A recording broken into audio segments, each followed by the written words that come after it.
Hi, this is Congressman Tom Cole, and this is another one of our Congressional Weekly Chats. And I want to begin by apologizing because it hasn't been weekly over the last 3 or 4 weeks. And the reality is, we've been consumed internally with some important business at the House. But before I get that, it's also been a pretty extraordinary time internationally and a tragic time in many ways.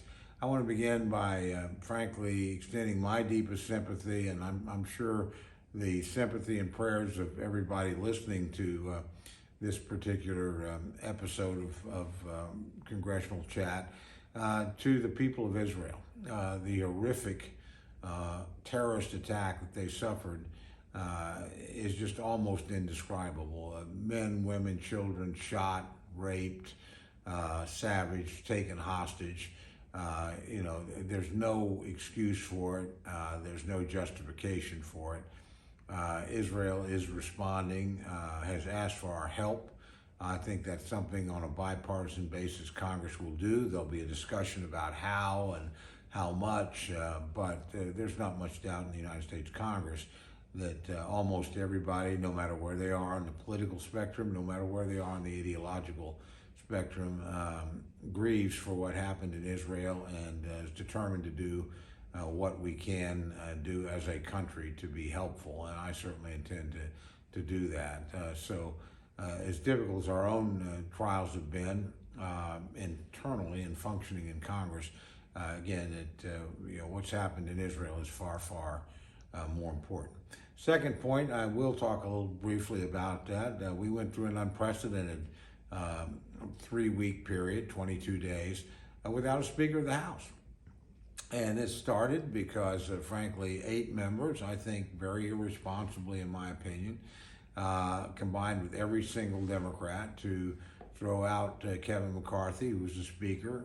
They didn't have any clear reasons why, any justification, no crimes, no malfeasance, no anything. It was all a collection of individual grudges and complaints. And again, 8 people basically combined with every single Democrat who understand how effective Kevin McCarthy was as Speaker and how effective he was politically at recruiting and electing really good candidates, that they just simply joined in it as well and had no particularly good excuse. But that meant it was chaos because the people that unleashed this certainly had nobody in mind to be the next Speaker. They didn't have a candidate, they didn't have a plan. They just did something that had not happened in 234 years. That's the amazing thing. This has never happened before in the history of the Congress of the United States, which stretches back to 1789.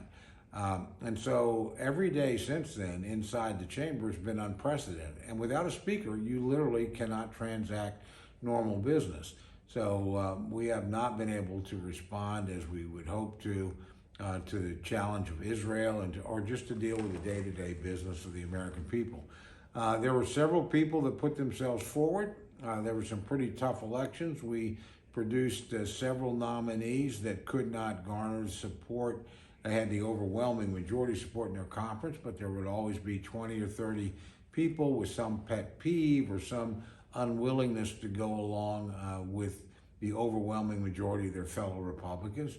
Democrats, obviously, not likely to vote for any Republican Speaker. So it took us a while to sort this out. But in the end, we ended up, I think, with an exceptional guy. Most of you will not know Mike Johnson. I do. I actually nominated him a number of years ago to be vice chair of our conference, a position that he occupies. I'm a member of the Republican Study Committee, and so I was on that committee when he was the chairman of the Republican Study Committee, a position that Kevin Hern of our own state of Oklahoma currently holds. Did a splendid job there, has done a great job as our vice chairman. But honestly, I think he was elected more for his personal qualities than anything else. I will tell you, you can't meet Mike Johnson and not like Mike Johnson. He is a genuinely decent man, great family man, very honorable individual, a good self-depreciating sense of humor, a brilliant constitutional attorney, and a very effective advocate for the things he believes. He's a proven conservative, no question about it. But I think he also has the legislative skills, having been a member of the Louisiana legislature and obviously a member of Congress, to understand there are times when you have to work in a bipartisan fashion, and you do it. And finally, I think that people simply trust him. He's a man of his word. His yes is a yes, his no is a no, and his commitment to work with you to find common ground is real. So I think people just finally got exhausted with the politics and turned to the person, and that worked very much to Mike's strength. So I think he'll be an excellent speaker, but there's no question Republicans suffered a big loss with Kevin McCarthy. Whether you like him or not, nobody's been more effective at electing Republicans and creating the majority. And if we did not have a Republican majority, the majority that Kevin McCarthy created, I promise you spending would be enormously higher. We'd have these monstrous, spending bills like the American Rescue Plan and the so-called Inflation Reduction Act, the most misnamed bill ever.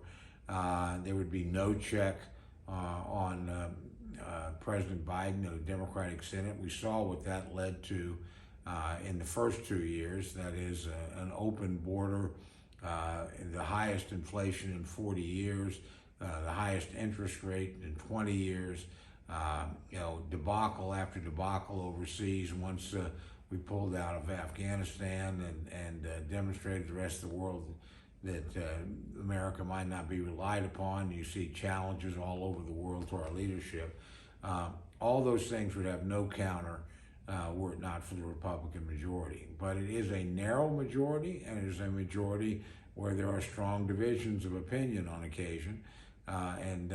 That's what led us to take the time that it took to actually get somebody going. I am pleased that now that Mike Johnson is at the helm, we see progress. Yesterday, Congress passed on an overwhelmingly bipartisan basis a resolution condemning the actions of Hamas and Iran and some of the things that have taken place in Israel, the awful assault that they suffered. Today, we passed an appropriations bill. People say we all never get our work done, and that's a fair criticism. I will say we're the only ones that have passed appropriations bills. We've now passed 5 major bills constituting well over 70% of the funding of the government. The Senate has yet to pass a single bill. As a matter of fact, the Senate hasn't passed a single appropriations bill in 3 years, whereas the House has passed dozens. So that we get to the year every year and end up with this awful omnibus practice where everything's shoved into one massive bill and terrible things occur. We're determined that not occur this year, so we're moving our bills. And again, we've had more success to date than the Democrats had during their time in the majority, and certainly that a Democratic Senate has had, which is yet to produce, again, a single appropriations bill in 3 years under the current majority leader's stewardship. So we're going to keep at doing our work. Congress, was supposed to be on a break. It's not going to be. It'll be back here next week. We have 3 more appropriations bills to bring up. Whether we can pass them all or not, I don't know, because some of them will have pretty serious cuts in spending. We'll get no Democratic support, and we have some Republicans that want to go further. I'm willing to go as far as we can go, as long as you can get the 217 votes that are required to pass legislation. If you don't do that, you end up in a year-long omnibus, you think that's a good thing. It's really not. It means we can't respond as we should. We have a lot of big issues in front of us.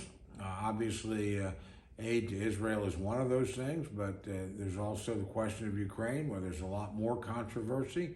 But I do think aid is warranted there, and given what the Russians did, there's a desire to do more in the Indo-Pacific, particularly to help Taiwan, but to deter China, which is acting very aggressively right now. So this is going to be a very busy Congress for the balance of the year, and we'll see how we do. Again, we still have divided government, a Democratic Senate, a Democratic president, a narrowly Republican House. Obviously, we have a new speaker. It's going to take him a little time to get organized, although, again, off to a promising start. And we're going to work hard, obviously looking after the interests, the values, and reflect the views of the people of the 4th District of Oklahoma. So pretty exciting, unprecedented few weeks. Again, nothing like this has happened in 234 years. So every day we didn't have a speaker was unprecedented in the history of the United States. Never happened before. I hope I never see anything like it again. And I hope those that are responsible for it on both sides of the aisle, the 8 Republicans and every single Democrat, think a little bit about the consequences of removing a speaker without a clear and obvious replacement. It was bad for the country, bad for the Congress, certainly bad for Republicans, quite frankly. But again, we think we've come together and can put that in the rearview mirror, and now we'll go forward and try and do a better job and build on the successes we've had so far, force the administration to deal with overspending, force it to deal with a disaster on the southern border, and make sure that we have a strong defense and speak with a strong voice in the world. So to me, those are the immediate challenges. We're working on them all. Look forward to visiting with you next week.